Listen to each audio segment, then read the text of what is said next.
The battle between Gandalf and the Balrog in the Mines of Moria is one of the most significant conflicts in the entire story of The Lord of the Rings, and the consequences of this fight are so critical to the Legendarium that it gets to the point of even changing the hierarchy of power in Middle-earth, when Gandalf ceases to be the Grey and becomes Gandalf the White, who has returned from death.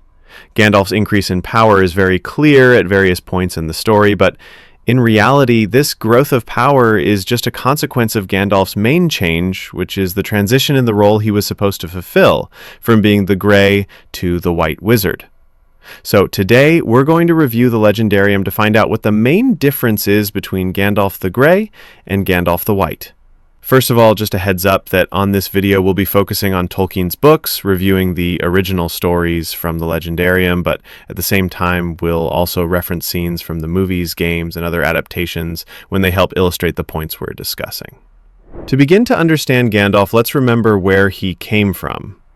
At the origin of the universe, the creator, Eru Ilúvatar, created an order of spirits called the Ainur, who are the beings that shaped the progress of creation, just like angels.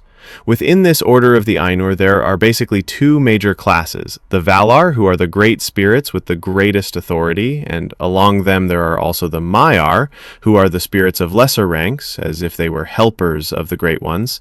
And it's from this category of the Maiar that come the spirits of Gandalf, Saruman, and other very well-known figures such as Sauron and the Balrogs.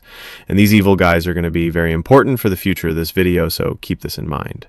So after the Ainur got to work, the physical world of Arda finally took shape, and the history of Middle-earth was able to evolve for ages and ages.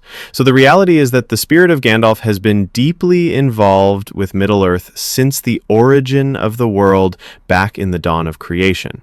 But with the passing of the ages and the years, the course of Gandalf's story took a whole new turn when an ancient threat returned from the shadows. By the end of the Second Age, Sauron manipulated the elves into crafting the Rings of Power, which eventually led to a series of conflicts in Middle-earth between those who aimed to liberate or dominate the lands. And as this instability grew, the Valar decided to send support to the free peoples who were being threatened, and it was in this initiative that the group of the Istari was formed, the group of wizards who included Gandalf and other Maiar. In the Book of Unfinished Tales, there's a section that sums up very well what the mission of the Istari was.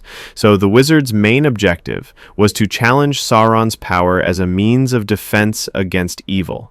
But in order to fulfill this mission, the Valar also defined some guidelines for the wizards, because their mission was much more intricate than just fighting evil directly. And there's another section that clarifies this idea. So the conduct that the wizards had to follow was restricting the use of their powers, which shows that they were not sent by the Valar to be simply weapons of war. And in the same section, we can also see what the wizards' intention was supposed to be, which was to act as advisors to the free peoples. And that is why, of all the possible forms that the wizards could have taken, this group of mega powerful super spirits ended up becoming a bunch of old men, so that they would have an equal form regarding the free peoples and not something superior that suppressed the other beings around them.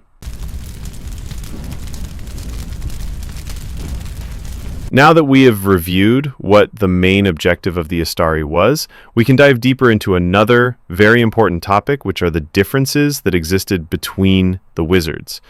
And let's start with the text where Tolkien describes how the wizards had different profiles from each other. So as much as they had a central goal, the wizards were not all exactly the same because they had their own unique inclinations.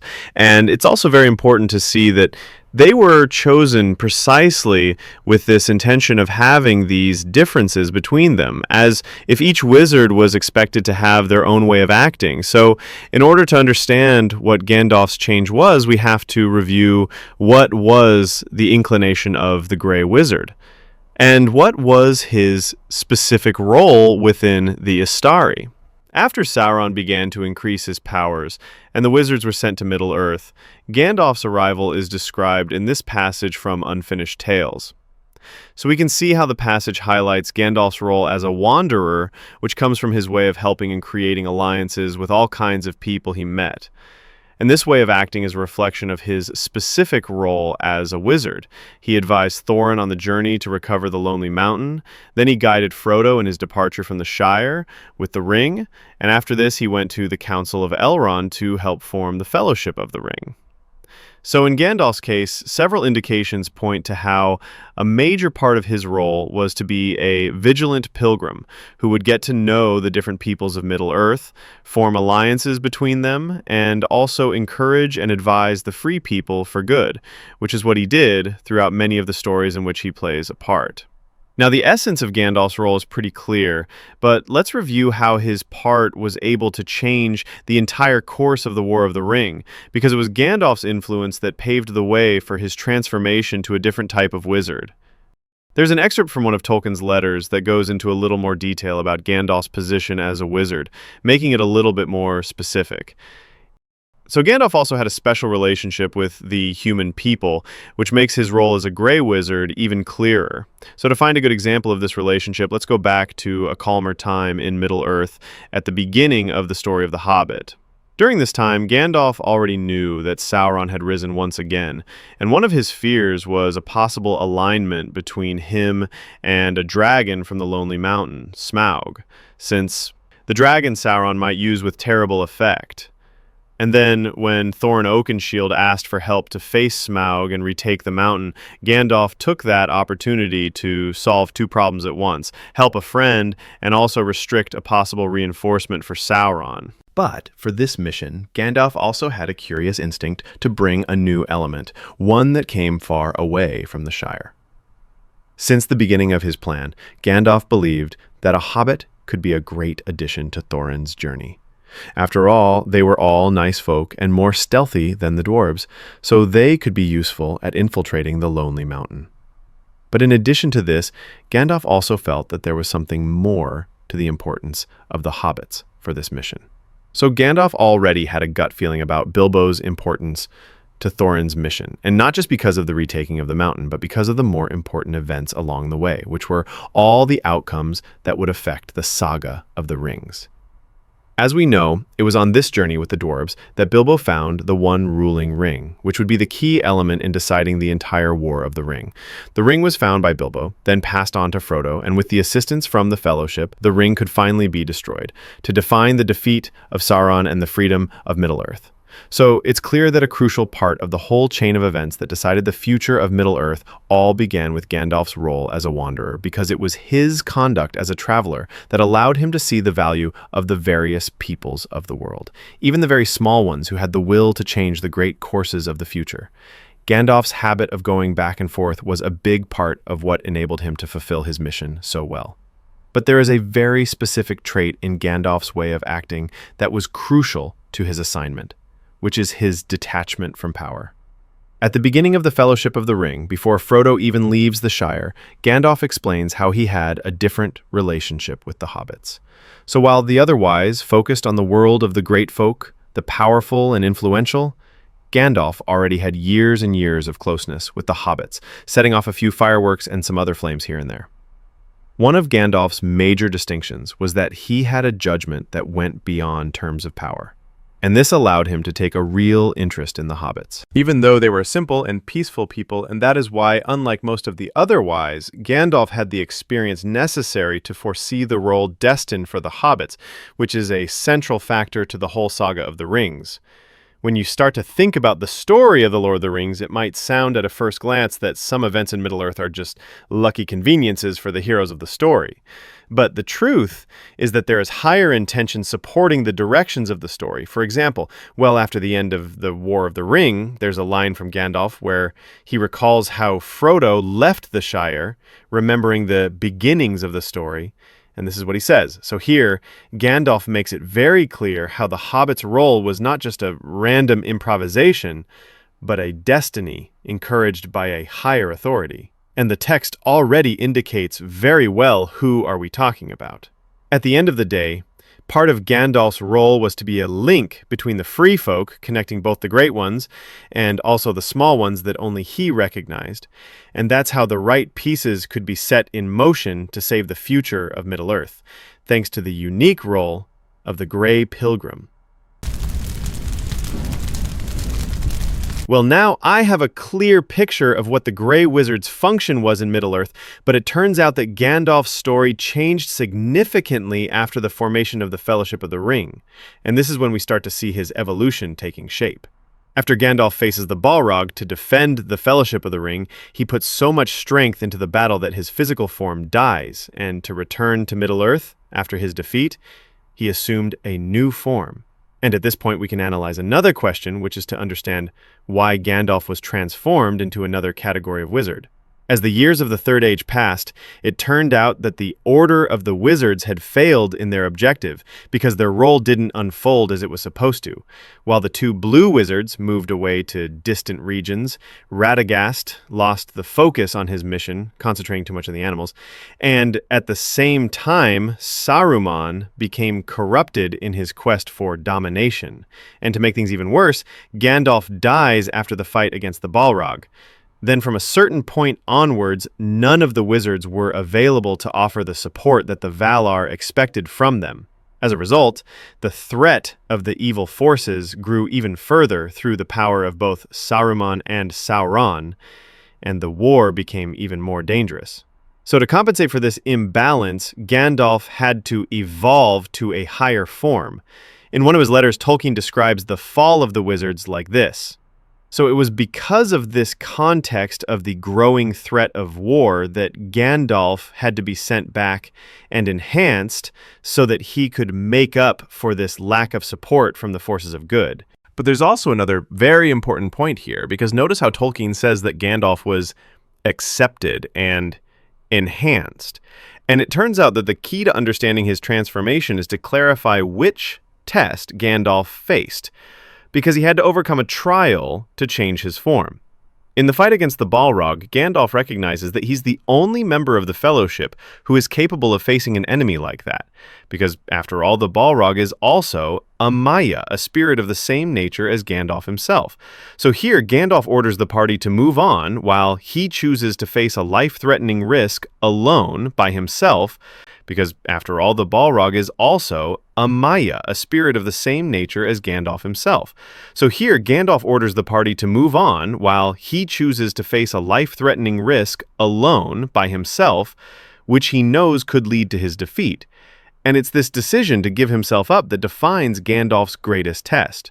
At that moment, Gandalf knew that he had the responsibility of leading the war against Sauron, since he was the most powerful being in the entire alliance of the Free Folk. That's why, when Gandalf decides to sacrifice himself, he's giving up his own individual mission to trust in the higher design from the beginning of the story, that the outcome of the war will come from the free peoples and the chosen hobbits, and not just from the great divine powers like him. So Gandalf's great trial is to continue to have faith in the higher plan, regardless of how unlikely it may be, because he accepts failing in his own assignment as a wizard so that the Fellowship of the Ring can continue on its mission. And a good way to confirm this idea is checking how Tolkien comments on Gandalf's trials in his letters. So it's with this test of faith that Gandalf proves that he would be worthy of returning to Middle-earth in an enhanced form, because he has proven that he is willing to completely surrender himself to a cause that goes beyond himself. Well, now that the journey to Gandalf's transformation is clear, we can move on to the main part of this analysis, which is to compare the role of the Grey Wizard with that of the White Wizard, understanding what changes in Gandalf from one stage to the next. As we have already seen by the book descriptions, the wizards were sent as emissaries of the Valar to Middle-earth. But after their initiative failed, a higher influence had to interfere in the Istari's initiative so that Gandalf could continue on his mission, and an authority above the Valar would be none other than the Creator himself, Eru Ilúvatar. As Tolkien tells in his letters, so there is a change in leadership over the initiative of the Istari, which makes Gandalf go from being an emissary of the Valar to being an ambassador of Eru Ilúvatar, which is obviously the highest possible hierarchy, and so Gandalf receives an upgrade in his authority as the White Wizard who is in charge of a higher mission. It's like he has been promoted to a manager and now can boss the others around him.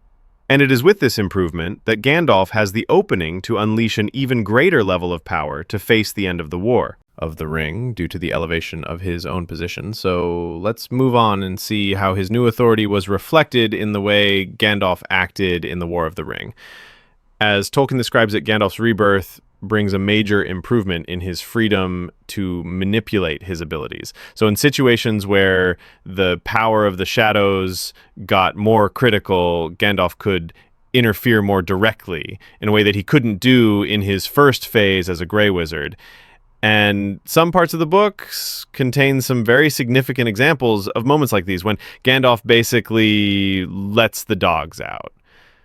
In The Return of the King, the army of Mordor faces the forces of good in the region of Minas Tirith, and after the onslaught of the orcs, they manage to break through the city's defenses for a moment when they breach the gate of Minas Tirith. And after the gate is breached, the story sets up a confrontation between the two leaders of the two sides of the war, when Gandalf blocks the entrance of the Witch King of Angmar, who is the leader of the Nazgul. The key point of this part is the way Tolkien emphasizes that Gandalf is the only remaining defense against the Nazgul invasion, because he shows how his level of power is needed to be the last line of defense when the others fail. And another very important point of this scene is its ending, because the conflict between the two sides is resolved without a fight. After Gandalf makes his stand and blocks the Witch King, the course of the war begins to change, because the Knights of Rohan arrive on the battlefield as reinforcements for Gondor, and with their arrival, the Witch King retreats from his invasion and moves on to face the new troops. Until after that, we have that unforgettable scene of Éowyn and Merry defeating the Witch King together and putting an end to his threat. Now, pay attention to how the outcome of this battle is very expressive of Gandalf's role as a wizard. It turns out that after he manages to establish his defense, Gandalf allows the free peoples to take responsibility for the fight, which demonstrates how he follows Iluvatar's plan for the fate of the world, which is to be led by the peoples of Middle-earth. And what is also very important about Gandalf's influence is that it affects every movement in the battle, both in the defense and in the attack. If we go back a bit in the story, we can remember that it was Gandalf who went to Rohan to use his experience to free King Theoden from that diminished state he was in. And it was with the king's recovery that the Knights of Rohan were able to enter the war as new allies. So in the end, Gandalf's actions influenced both fronts of the battle, because while he personally defended Minas Tirith, he was also the one who organized the Rohirrim attack on the Pelennor fields. And now after all of that, we can have a good definition of what the White Wizard's role in fact was. Gandalf could act as an emergency power in extreme moments, preventing the destructive action of darkness, as he does in Minas Tirith. But he also does not fail to encourage the independent action of the children of Iluvatar, because once he has blocked the enemy's action, he allows the fight to be passed on to the agents of the free peoples. And we have concluded a long journey through much of the life of one of my favorite characters in the entire Legendarium. So now we have plenty of evidence to answer the video's main question. What is the main difference between Gandalf the Grey and Gandalf the White? In his first phase, Gandalf acted as a wandering sentinel, carrying the authority of the Valar and organizing the resistance against Sauron, as he does when he unites the hobbits with a destiny that was aligned for them. But after his rebirth, Gandalf is given a new authority, amplified by Edu himself, which is the great point of his change, and from that point on, he must compensate for the imbalance of the war by acting as an emergency power that prevents the destructive action of the forces of evil.